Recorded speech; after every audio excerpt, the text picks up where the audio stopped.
here in the shop with some tape measure tips and tricks. Some I'm sure you know already, and some maybe you don't know. And at the end of this video, I got a tape measure party trick that I learned from one of the guys down at the steel yard.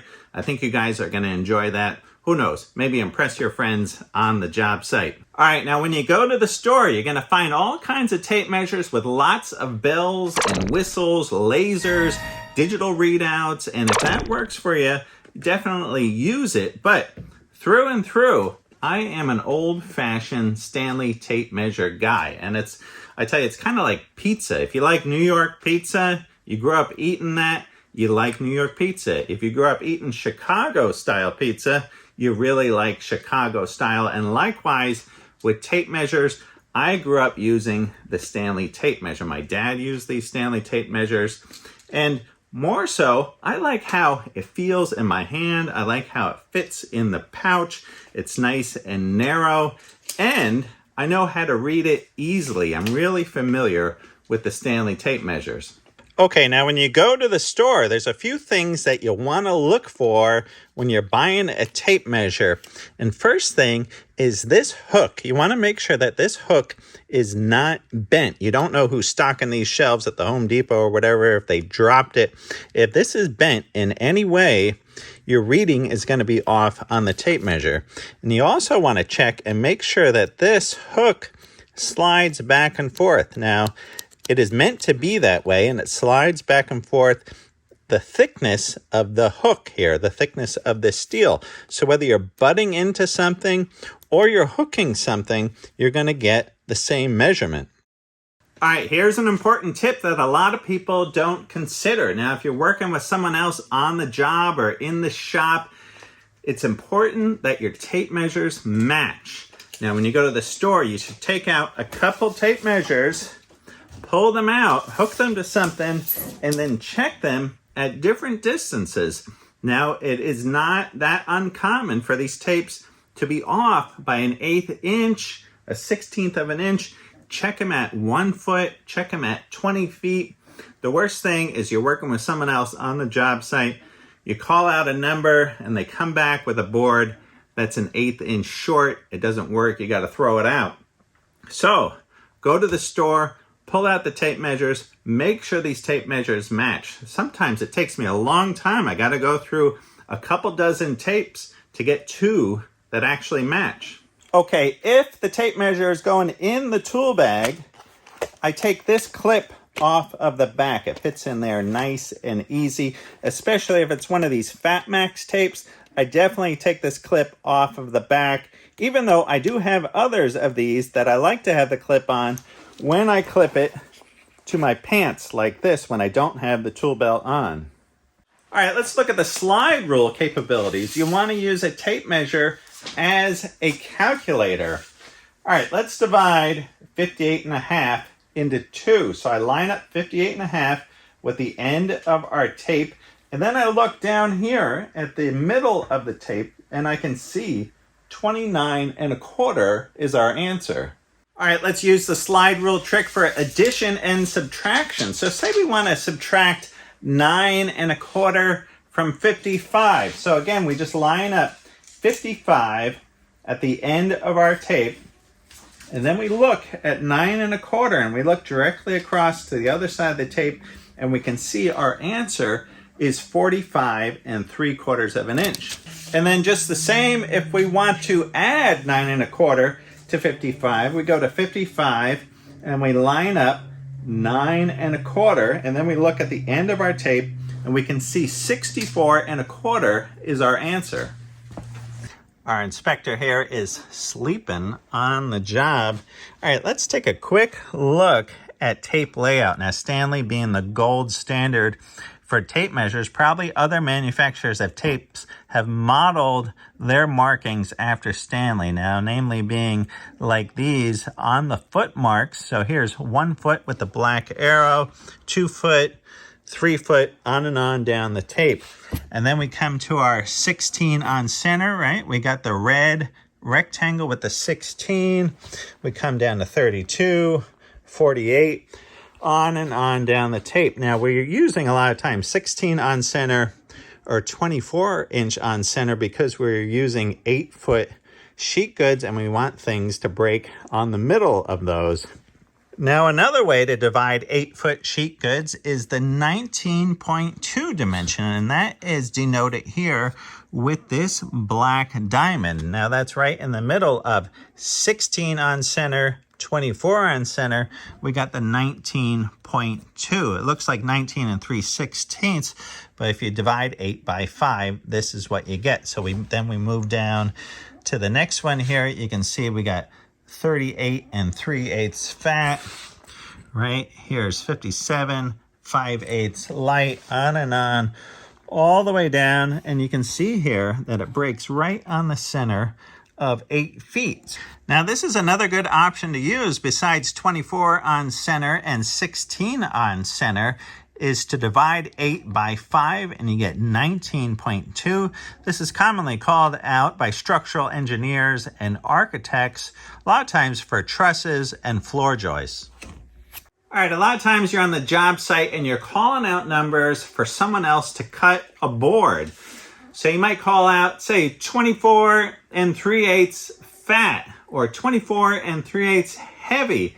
Now, for me, fat and heavy means a 32nd of an inch. You want to add a 32nd of an inch. Now, sometimes I'll say 24 3/8 plus a hair. Now that I'm saying I just need a 64th added to it. So just a little bit past. You know, you might have your own system that you use, fat, heavy, just a hair, you know, whatever does it to get the cut right. A lot of times you're on the job site by yourself and you need to make a measurement and there's nowhere to hook it. You can hammer a nail. This is a 2 3/8 inch cooler. And then this little slot here on the end of our tape measure hook, now you can just put that right onto the nail, pull your tape, and get your measurement. Now, another cool thing about hammering a nail down is you can actually use this as a compass. If this was in the middle of a floor, you had to put a circle or whatever you're doing, right? You just hook your tape onto this, you pull out your pencil, right? This, I got a small board here. I could swing an arc on it, but if I was on something bigger, right, we could draw a whole circle. Say you want to draw a line 5 inches in from the edge of this board. You could just hold your finger at 5 inches, butt your pencil up to the end of the hook, and then just run your finger along the edge of the board. And there we go. We got a 5-inch mark all the way down the board. Is it super accurate? It's close. Okay, sometimes I'm being really fussy. I want to get an accurate measurement. Say you got a line on a board here.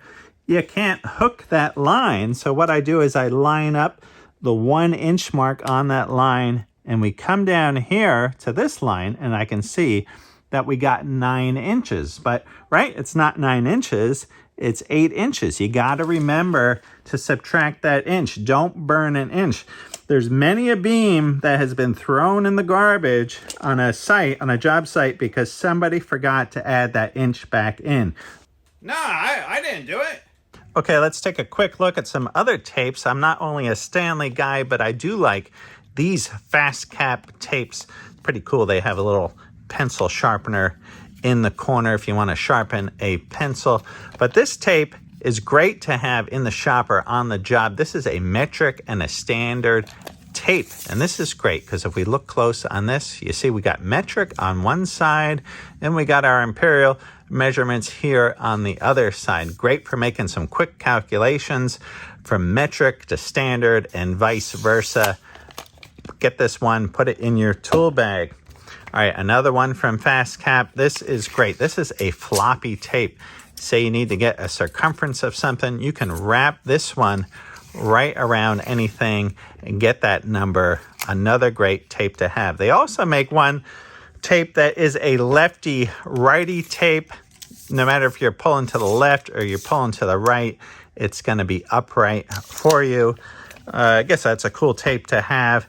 This is also good. They do put these little things on here, and you can get these stickers for putting on other tapes where you can jot down a number on the tape measure, take that back to the saw, and cut whatever you need to cut. All All right, this is a little bit of a gizmo tape. It does have a flashlight on it, so if we hit the button here, this could be kind of cool for lighting up the tape in a dark spot. You want to get a reading, and it has different levels of brightness, and you can turn that off.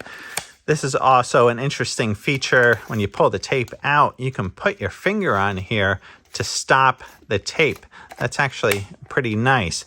Milwaukee does make some nice tools, but the reason I have this tape is it has this magnet on the end. I do a lot of steel work, and sometimes this is really nice to butt into something that hooks on there, and you can get a nice measurement.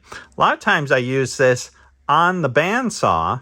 Say you got a piece of steel in the bandsaw, you lower the blade down till it's just above the steel, and then I just poke my magnet onto the steel blade.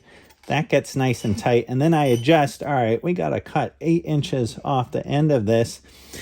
We take that off, tighten up the saw, and cut away. All right, another good use for this magnetic tape. Say you dropped a nut down in an engine compartment. You can use this to extend down, grab that nut with the magnet, and retrieve it. See that? I didn't know Toyota was using square nuts. All right, even though this Milwaukee and this Fat Max are big and clunky, and I don't like the way that they fit into my tool bag, they do have some advantages. One is they're a little bit more durable because the tape is a little bit bigger, but I think the biggest advantage is that you can get this reach. Now, Milwaukee says that this will go out to a 15-foot reach. Let's see, we're at 12. I got 13 right here. That's pretty good. Let's see. See, I'm up into that shelf right here. Let's see. Yeah. Oh, that's 15 feet right there. It almost does it. Pretty close. But that's huge. When you're working by yourself, you want to hook something, you don't have to get a ladder, you don't have to ask somebody else. You can just pull that tape out, hook onto whatever you need to hook onto, if you can hook onto it, and get that number. All right, one more tip, and then we're going to get to our party trick. Now, say we're in between two walls or two studs, some inside measurement, right? So when we roll our tape out, we're trying to get into this corner, but you're always kind of guessing into the corner here because you can't get this tape tight down into the corner. So a nice way to do this is to butt your tape in here, mark 5 inches, mark 10 inches, put some number down, then come back, roll your tape out, right? 15 5/16, add 5 inches to that, 20 5/16 is the number. Now you can also do it like this, where you use a square, you butt this up, and you come down here, and then 8 5/16, and then you add 12 inches to that, and you get your number. That's a nice way to do it. Oh, wait, I almost forgot, and this is a good tip. Now, if you got an old tape and it breaks, I do not throw the tape out. Now, what I do is I cut the tape into either 3-foot or 4-foot sections. So I take my tin snips here, and you can cut this on every 4-foot or every 3-foot mark. And what I use these for is for gluing up laminate. Okay, say this is a countertop I'm working on. I roll out all my contact adhesive. I roll it out onto the countertop, onto the underside of my laminate. I let it dry, and after it dries, I lay these down on top of my countertop, and then I take my laminate, I put my laminate down, you position it, and then when you get it right where you want it, you pull these out one at a time and you stick your laminate down. These are nice for that. Here's our job site party trick. You pull out your tape measure and you say, all right, what year is it? Right? We all know what year it is. It's 2024 right now. So we pull out the tape measure and we pull the tip of our tape all the way down to 124 inches. And then whoever you're working with, you just ask them, all right, what year were you born? And say the person that you're working with, they say, oh, okay, I was born in 1987. So you look at the 87 inch mark on the tape, and directly across from that it says 37. They are either 37 now or going to be 37 this year. Anyway, it's a fun trick. It's something the guys down at the steel yard showed me. You know, no big laughs, but it is fun just to pass the time of day on the job site with something, you know, fun like that. Calculate on the tape measure. I know there's some other tricks where you measure the head and this and that and it drops down. All right, we're not doing that one here. But anyway, I hope you guys enjoyed this video. I covered a lot of tips and tricks on the tape measure. I'm sure I missed a ton. And maybe you guys want to write in the comments some of the ones that I missed. And maybe I'll do another video down the road and I'll show those tips and tricks. All right. I hope you guys are doing great. And I'll see you all soon. Right on. All right, right on, folks. The great Garden State, the home of Taylor ham, egg, and cheese, salt, pepper, ketchup to go. I'm eating mine here, but now I'm eating it out here by Mount Rainier in Washington. All right. Watch your top knot.